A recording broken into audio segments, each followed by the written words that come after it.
রহিম।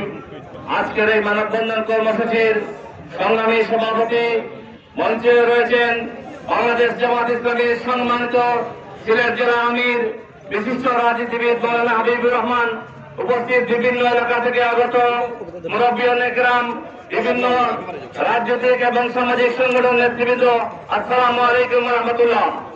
আপনারা ইতিমধ্যে জেনেছেন আজকের এই দাবি গণ দাবিতে পরিণত হয়েছে। আমরা আজকে ঘোষণা করতে চাই,